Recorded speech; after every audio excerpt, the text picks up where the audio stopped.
안녕하셨습니까? 반갑습니다. 민수기 25장 3절 4절에 있는 말씀을 읽겠습니다. 민수기 25장 3절 4절에 있는 말씀입니다. 잘 아시는 말씀, 민수기 25장 3절 4절에 있는 말씀을 읽겠습니다. 이스라엘이 바알부올에게 부속된지라 여호와께서 이스라엘에게 진노하시니라. 여호와께서 모세에게 이르시되 백성의 두령들을 잡아 태양을 향하여 여호와 앞에 목매어 달라. 그리하면은 여호와의 진노가 이스라엘에게서 떠나니라. 참 무서운 장면이 지금 벌어지고 있는 말씀입니다. 지금까지 우리는 이스라엘 백성들의 광야 40년 여정이 거의 끝나가고 있을 때에 약속의 땅 바로 앞에서 하나님의 백성들 무리 안에서 일어나는 이 분리 작업에 대해서 살펴보았습니다. 거기 이스라엘 백성들의 이 모습이 바로 마지막 하나님의 백성들 안에서 일어날 바로 흔들림, 이 분리 작업, 알곡과 가라지, 반석 위에 믿음의 집을 지은 자들과 모래 위에 집을 지은 자들로 나누게 되는 이 일들이 우리에게도 일어날 것을 알려주는 사건임을 우리가 살펴보고 있습니다. 이 일은 실수가 없으신 하나님께서 하시는 사업임을 우리는 알고 믿고 있습니다. 지난 시간에 우리는 이 시딤 골짜기에서 이 탐욕에 빠진 성화되지 못한 선지자 발람의 꾀에 빠진 하나님의 백성들의 모습을 잠시 살펴보았습니다. 참된 성화를 경험하지 못한 자들이 어떻게 하나님의 말씀에서 떠나 사람들을 따라가게 되는지 그 과정도 살펴보았습니다. 하나님의 말씀을 따라 산다고 하는 성도들이 하나님의 말씀보다 사람과의 관계를 자신도 모르게 더 중요하게 둘 때 자신은 모릅니다. 그때 그 위험성이 어떻게 되는지 민수기 25장에서 우리에게 교훈해 주고 있습니다. 이스라엘 백성들은 하나님께서 그들에게 명령하신 계명의 말씀들을 잘 알고 있습니다. 그럼에도 불구하고 그들이 발람이 하나님의 선지자라는 그 믿음으로 그들 스스로를 위로하면서 타락한 선지자를 따라 우상 숭배에 빠지게 되었습니다. 그 결과 민수기 25장 3절에 이스라엘이 바알부올에게 부속되는 상황이 벌어지게 됩니다. 잘 아시는 대로 이 사건으로 하나님께서 진노하셨습니다. 그들의 하나님의 보호의 손길이 그들에게서 또다시 거두어지게 되고 그 결과 이스라엘 백성들 진영 안에 전염병이 창궐하며 퍼져나가기 시작했습니다. 그런데 이 전염병이 퍼져나가는 속도를 부조와 선지자 454쪽에 보게 되면은 삽시간에 이렇게 퍼져나갔다고 기록하고 있습니다. 삽시간에 퍼져나가면서 수만 명이 죽어나가기 시작했다고 말씀합니다. 참 무섭고 두려운 사건이 지금 벌어지고 있는 것입니다. 그때 하나님께서는 먼저 이 상황이 벌어지고 있을 때 하나님께서 배도에 가담한 두목들을 죽이라고 명령하십니다. 참 무서운 명령을 내리게 됩니다. 민수기 25장 4절 5절에 이렇게 기록하고 있습니다. 여호와께서 모세에게 이르시되 백성의 두령들을 잡아 백성의 이 지도자들을 잡아 태양을 향하여 여호와 앞에 목매어 달라. 그리하면 여호와의 진노가 이스라엘에게서 떠나리라. 5절에 모세가 이스라엘 사사들에게 이르되 너희는 각기 관할하는 자 중에 바알부올에게 부속한 사람들을 죽이라 하니라. 참 무서운 사건이 벌어지게 됩니다. 여러분들 이 현장에 오늘 우리가 있다고 한번 상상해 보시기 바랍니다. 백성들 진영 안에서 전염병이 퍼져나가면서 고통과 신음과 죽어가는 소리가 그 고통하며 절규하는 소리가 여기저기 그들의 장막에서 들리기 시작합니다. 또 한편에서는 하나님의 명령에 따라 하나님의 그 백성들의 지도자들, 두령들을 죽이는 일들이 신속하게 행해지고 있습니다. 참 우리가 그 속에 있다고 생각하면 정말 무서운 상황입니다. 정신을 차리지 못할 정도로 두렵고 무서운 사건이 지금 벌어지고 있는 것입니다. 지도자들의 죽은 시체들이 온 백성들이 다 볼 수 있도록 목매달아 지금 달아놓고 있습니다. 끔찍한 일들이 벌어지고 있습니다. 하나님의 백성들 안에서 벌어지고 있는 것입니다. 아마 그렇게 죽어나간 지도자들 중에는 아마 자기 오늘 내가 그 현장에 있었다면 바로 내 이웃에 살고 있는 내가 너무나 잘 알고 있는 아주 너무나 좋은 관계를 지니고 있는 아주 잘 알고 능력 있는 지도자들, 친구들, 가족들이 그 속에 아마 포함되어 있었을 것입니다. 한순간에 그들이 처참한 시체가 되어서 목매달아 달렸습니다. 정말 끔찍한 일입니다. 저는 하나님의 이 극단적인 처방을 보면서 어떻게 사랑의 하나님께서 40년 동안 인내하면서 이곳까지 인도해 오신 그분의 백성들을 그렇게 극단적으로 신속하게 처방을 내리신 것일까? 지금 우리가 살고 있는 이 시대에 하나님께서 그렇게 명령하지 않으셨습니다. 아마 하나님께서 지금 우리가 살고 있는 시대에 그렇게 명령하신다면 아마 대부분의 사람들이 가만히 있지 않고 다 들고 일어났을 것입니다.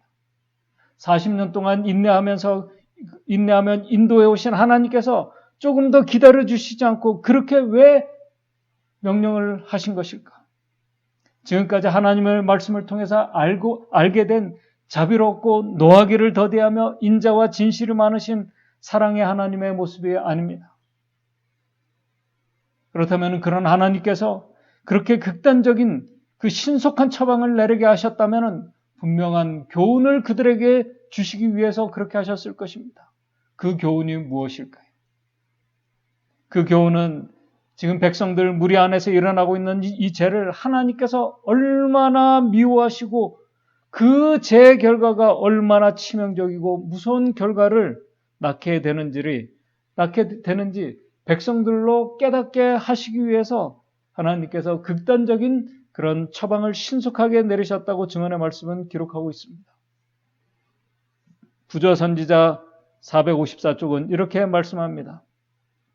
이 명령은 신속히 집행되었다. 범죄자들은 죽임을 당했고 그들의 시체는 온 이스라엘의 목전에 높이 매달려 있었다.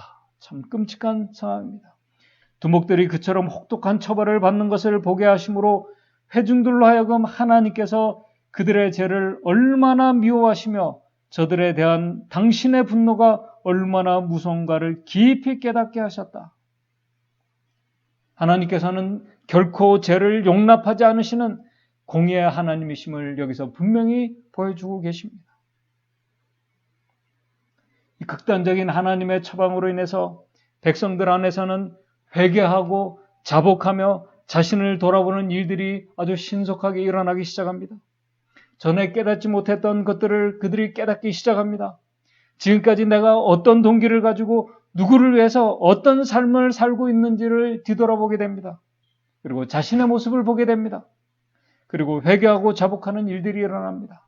이 세속적인 흐름에서 사단이 놓은 이상한 분위기의 흐름 속에서 그 흐름을 인식하고 백성들이 회개하고 돌아오면서 이 흐름이 아주 서서히 이렇게 신속하게 이 분위기가 이제 변하기 시작합니다. 영적인 흐름으로 변하기 시작합니다. 그런데 성경과 증언의 말씀을 보면 그런데도 그들 속에 퍼지고 있는 전염병이 끝나지 않고 계속 퍼져나가고 있었다고 기록하고 있습니다. 참 두렵고 엄숙하고 무섭고 떨리는 그 시간들을 보내고 있었습니다. 그런데 바로 그 엄숙하고 두려운 바로 그 시간에 지금의 사태가 일어나는 그 상황을 전혀 인식하지 못하고 하나님 앞에서 모세와 백성들 앞에서 더 대담하게 하나님을 거역하며 범죄하는 자가 나타나게 됩니다. 그 모습이 민수기 25장 6절에 나옵니다. 우리가 잘 아시는 말씀입니다. 민수기 25장 6절입니다. 이스라엘 자손의 온 회중이 해망문에서 울 때 이제 회개하며 자복하며 백성들이 회개하고 울고 있습니다. 그리고 죽은 지도자들의 시체가 달려 있습니다. 회개하고 일들이 일어나고 전염병은 계속 퍼지고 있습니다.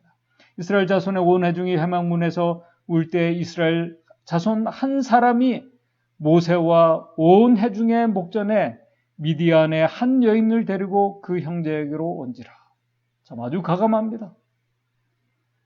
여러분들이 잘 아시는 것처럼 이 사람도 이스라엘 백성의 지도자였습니다. 족장이었습니다. 민수기 25장 14절을 보시게 되면은 죽임을 당한 이스라엘 남자 곧 미디안 여인과 함께 죽임을 당한 자의 이름은 시므리니 살루의 아들이요 시므온인의 종족 중 한 족장이라고 이렇게 말씀합니다. 지금 이 모습을 부조와 선지자는 이렇게 말씀합니다. 그 형벌이 공의로움을 깨달은 모든 백성들은 급히 성막으로 나아가 눈물과 깊이 뉘우침으로 그들의 죄를 자백하였다. 흐름이 변하기 시작했습니다. 이와 같이 그들이 성막문에 나와서 하나님 앞에 울고 있고 전염병이 아직도 사람들을 죽이고 사사들은 그 무서운 임무를 이제 지도자를 이렇게 처형하고 하는 그 일을 말합니다. 그 무서운 임무를 집행하고 있을 때 이스라엘의 귀족 중 한 사람인 시므리는 여기서 이 미디안 백성의 한 종족의 공주인 미디안 창녀를 데리고 이 창녀 이 여인을 민수기 31장 8절에 보게 되면은 이 미디안 여인이 이 시므리가 데려온 미디안 여인이 나중에 이스라엘 백성들이 미디안 왕들을 이제 정복하게 되는데 그 정복당한 미디안 5 왕들 중에 한 왕인 수루 왕의 딸, 수루 왕의 공주라고 말합니다. 바로 이 미디안 이 왕의 딸을 데리고 담대하게 이 족장이 진영으로 들어왔습니다. 이보다 더 담대하고 완고한 악행은 결코 없었다라고 이렇게 기록하고 있습니다. 참 엄숙하고 두려운 이 시간에 일반 백성도 아닌 섞여 있는 무리들도 아닌 백성의 지도자였던 사람이 이 족장이 하나님과 모세와 백성들 앞에서 보란듯이 더 대담하게 범죄를 저지르고 있는 모습입니다. 도대체 이 시므이라는 이 족장은 이 지도자는 어떤 멘탈을 가졌기에 그렇게 과감하게 정말 그렇게 아주 절박하고 아주 그런 위험한 아주 그 무서운 상황이 벌어지고 있는 회개하고 자복하는 일들이 벌어지고 있는 이 상황에 어떻게 과감하게 하나님 앞에 그런 범죄를 저지르게 된 것일까? 하나님의 지도자가 백성이 어떻게 그렇게 과감한 범죄를 행하게 되었을까? 저는 이 시므의 모습이 우리와 전혀 상관은 없는 그런 사람의 모습이 아니라고 생각이 됩니다. 우리도 언제든지 그런 이 시므에 같은 자가 될 수 있다고 저는 생각이 됩니다. 이 모습을 부조 선지자에 계속해서 이렇게 말합니다. 시므리는 그의 죄를 소돔과 같다고 선포하고 자신의 죄를 소돔과 같다고 선포하며 자신의 수치를 영광으로 여겼다. 이게 말이 되는 상황입니까? 하나님의 백성의 지도자가 그의 죄가 소돔과 같다고 얘기하면서 자신의 그 수치를 영광으로 여기는 이런 아주 대담한 그런 생각을 가지게 하는 그 멘탈이 도대체 어떤 멘탈일까요? 제사장과 지도자들이 슬픔과 굴욕 중에 엎드려서 제사장들과 지도자들이 이제 슬픔과 굴욕 중에 엎드려 낭실과 단 사이에서 울면서 여호와께 당신의 백성을 아끼시고 당신이 택하신 백성을 책하지 마시기를 간청하고 있을 때 그 간절한 기도의 부흥이 지금 그 속에서 일어나고 있을 때 이 이스라엘의 귀인은 마치 하나님의 형벌을 부인하고 민족의 사사들을 조롱하는 것처럼 회중의 목전에서 보란듯이 뽐내면서 범행하였다라고 증언의 말씀은 기록하고 있습니다. 저는 이 모습을 우리가 너무나 잘 아는 모습입니다. 이 모습을 좀 묵상하면서 이 시므이라는 이 지도자가 자신을 40년 동안 인도해 주신 그 하나님에 대해서 정말 알고 있을까? 그 지금 엄숙하고 두려운 상황을 이 사람은 왜 부인하고 인식하려고 하지 않으며 더 대담하게 하나님의 말씀과 반대로 가는 것일까? 다른 사람도 아닌 지도자인 그가 도대체 어떤 정신에 사로잡힐 때 이런 일들이 일어나게 되는 것일까? 지금 이 지도자는 이스라엘 진영 안에서 일어나고 있는 무서운 하나님의 심판과 사건들과 끔찍한 처형과 회개하고 자복하는 일들, 자신의 같은 동료 지도자들이 죽어나가는 끔찍한 사건들을 다 알고 있는 자였습니다. 그럼에도 어떻게 그렇게 대담하게 독선적인 범죄를 저지르게 된 것일까?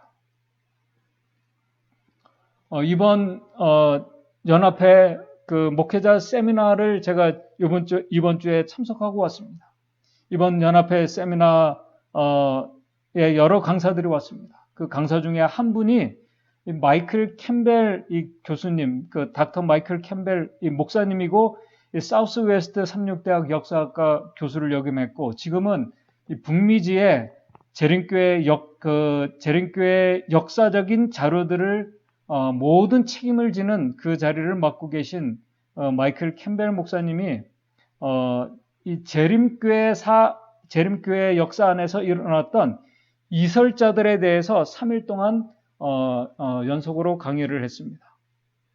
세 명의 인물들, 이 강신술에 빠져서 재림교회를 떠난 모세 그 목사님과 또 하인 여사가 쓴 예언의 신을 표절이라고 문제 삼으면서 재림교회를 떠난 켄 라이트, 그리고 성소 문제와 속죄 문제, 그리고 완전주의 문제를 일으킨 이 벨린저 목사에 대해서 강의를 우리가 들었습니다. 아주 중요한 교훈을 얻는 시간이었습니다. 그런데 이 재림교회 안에서 이설을 퍼뜨리고 문제를 일으킨 이분들의 여러 가지 그 공통점이 있겠지만은 이분들의 공통점이 있다는 것입니다. 이분들은 다 인간적인 안목으로 볼 때 정말 훌륭한 목사였고 능력 있는 복음 전도자들이었습니다. 그런데 이들이 이설에 빠지고 재림교단에서 문제를 일으키며 목사직을 박탈당하고 떨어져 나가기까지 그들을 향해서 엘렌 화이트와 또 지도자들이 안타까운 마음으로 그들을 마음을 돌이키도록 정말 이렇게 간청하고 경고하고 그렇게 하면서 그들에게 다가섰습니다. 그럼에도 그들이 그 모든 사랑의 강건을 무시하고 떠나게 된 이유 중에 하나가 바로 그들이 넘어지기까지 그들에게 끝까지 그들을 넘어지게 한 것이 다른 것이 아니라 바로 영적인 교만과 자존심 때문이었다는 사실입니다. 훌륭한 지도자이며 복음의 전도자였던 그들을 넘어지게 한 것은 다른 것이 아니었습니다. 영적 교만과 자존심이었습니다. 그들이 넘어지기 바로 전에 가장 대표적으로 나타난 모습이 바로 교만과 자존심이라는 것이 그들을 결국 넘어지게 했습니다. 이 영적 교만과 자존심이 무서운 이유는 자신과 자신 주변의 상황에서 일어나는 상황에 대해서 전혀 인식하지 못하고 그것을 받아들이지 않습니다. 이런 정신에 빠지게 되면 시므이처럼 더 대담하게 하나님 앞에 범죄를 저지를 수 있습니다. 천사장 루스벨이 그랬습니다. 그 영적인 교만과 자존심이 자신의 모습을 전혀 보지 못하게 했습니다. 더 담대하게 하나님께 반역하며 돌아섰습니다. 이 모습이 하나님의 마지막 백성들 안에서 언제든지 나타날 수 있다는 것입니다. 영적인 교만과 이 자만심은 십자가에 나타난 하나님의 공의와 사랑을 보지 못하게 하고 더 대담하게 하나님의 사랑과 은혜의 반기를 들게 하는 무서운 죄입니다. 엘렌 화이트 여사가 이렇게 말했습니다. 자만심과 자부심이 하나님과 사람에 대한 사랑을 가리웠다라고 이렇게 기록하고 있습니다. 바로 그때 여러분들이 잘 아시는 것처럼 이 모습을 지켜보고 있던 민수기 25장 7절 9절에 이렇게 한 사람이 이때 일어나게 됩니다. 제사장 아론의 손자 엘라사의 아들 비나스가 보고 회중의 가운데서 일어나 손에 창을 들고 그 이스라엘 남자를 따라 그의 막에 들어가서 이스라엘 남자와 그 여인의 배를 꿰뚫어서 두 사람을 죽이니 연병이 이스라엘 자손에게서 그쳤더라. 그 연병으로 죽은 자가 24,000명이었더라. 우리가 잘 아시는 말씀입니다. 이제 제가 부조와 선지자에 있는 말씀을 읽으면서 오늘 말씀을 정리하고자 합니다.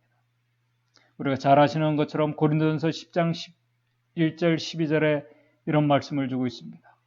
저희에게 당한 이런 일이 거울이 되고 또한 말세를 만난 우리의 경계로 기록하였느니라. 오늘 이 사건은 우리에게 거울이 되고 우리에게 말세를 만난 우리에게 경고의 기별로 주신 말씀이라는 것입니다. 그런즉 선줄로 생각하는 자는 넘어질까 조심하라고 말씀합니다. 부조 선지자에 이렇게 말씀합니다. 사단은 인간의 마음을 다룰 수 있는 요소를 너무나 잘 알고 있다.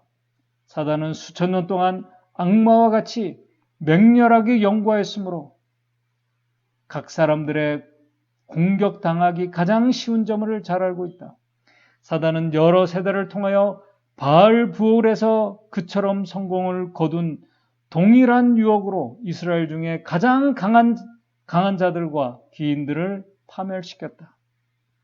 세상 끝이 가까이 이르를수록 하나님의 백성으로서 하늘 가나안의 변경에 서 있는 우리에게 사단은 옛날처럼 우리를 아름다운 땅에 들어가지 못하도록 하기 위하여 대전의 노력을 기울일 것이다. 이 사실을 우리가 정말 인식하고 있어야 됩니다. 사단은 각 영혼에게 그의 올무를 놓는다. 경계해야 할 사람은 무식자나 교양이 없는 자들만이 아니다. 사단은 가장 높은 가장 거룩한 직분을 가진 자들을 유혹할 준비를 할 것이다. 만일 그가 그들을 유혹하여 그들의 영혼을 더럽히게 할 수만 있다면 그는 그들을 통하여 바로 그 지도자들을 통하여 영적인 자들을 통하여 더 많은 사람을 멸망시킬 수 있다라고 이렇게 기록하고 있습니다. 오늘 우리가 깊이 생각해 봐야 할 말씀입니다. 오늘 우리는 세상 끝에 마지막 때에 와 있다고 우리가 말씀합니다. 사단은 우리 앞에 유혹과 시험의 올무를 놓았습니다. 그 앞에서 넘어지지 않는 자들이 누구일까요? 바로 그 사람들이 그들을 인도해 주신 그 하나님을 깊이 아는 자들입니다. 그 은혜를 깊이 알고 체험하며 그분과 교통하는 자들입니다. 인자와 진실이 많고 인내하신 하나님, 그러나 결코 죄를 용납하지 않으시는 사랑과 공의의 하나님을 그들이 몸소 체험으로 아는 자들입니다. 그분과 교통하는 자들입니다. 그분의 말씀을 삶의 우선순위로 두면서 살아가고 믿음으로 그 말씀에 순종하며 사는 자들입니다. 바로 그런 자들이 반석 위에 집을 튼튼히 지은 자들입니다. 바로 그런 자들이 비너와 쌀 같이 용기 있는 믿음의 행동을 할 수 있는 자들입니다. 그런 마음과 그런 생각을 가진 자들, 하나님 앞에 겸손한 자들입니다. 그들은 자신의 마음과 생각을 하나님께서 지켜주시도록 기도하는 자들입니다. 겸손한 마음으로 그렇게 기도하는 자들, 반석 위에 믿음의 선자들, 영적인 교만과 자존심이 아니라 하나님 앞에 누구보다 겸손하고 용기 있는 믿음의 성도들, 든든한 믿음의 성도들, 하나님의 말씀의 원칙에 따라 그분 하나님의 말씀을 가장 중요하게 여기며 그 말씀에 순종할 수 있는 믿음의 성도들, 반석 위에 굳게 믿음의 집을 지은 자들이 바로 성도들이 저와 여러분들 되시기를 바라면서 말씀을 마치도록 하겠습니다. 기도하겠습니다. 하늘에 계신 하나님 아버지, 오래전 이 광야 여정에 특별히 모든 여정을 마치며 약속의 땅 앞에서 벌어진 이 사건들, 지금 우리가 살펴보고 있는 이 사건들을 통해서 이 사건들이 바로 말세를 살아가고 있는 우리를 위해서 교훈과 경계로 주신 말씀임을 저희들 믿습니다. 오늘 우리의 모습이 정말 하나님 앞에서 겸손하고 또 하나님의 말씀을 우리의 마음에 두고 그 말씀을 존중히 여기며 가장 우리의 삶의 우선으로 두며 믿음으로 그 말씀을 순종해 나가는 자들인지 아니면은 나도 모르게 사람의 말을 따라 우리의 신앙을 살아가는 성도의 모습인지 우리 자신의 모습을 살필 수 있도록 도와주시옵소서. 우리가 영적인 교만과 자만심에 빠지지 않도록 도와주시고 하나님 앞에서 우리의 이 자존심이 우리의 모든 것이 다 내려놓고 우리 자아가 주님과 함께 죽을 수 있는 그런 참 복된 성도들, 우리 믿음의 성도들 될 수 있도록 도와주시옵소서.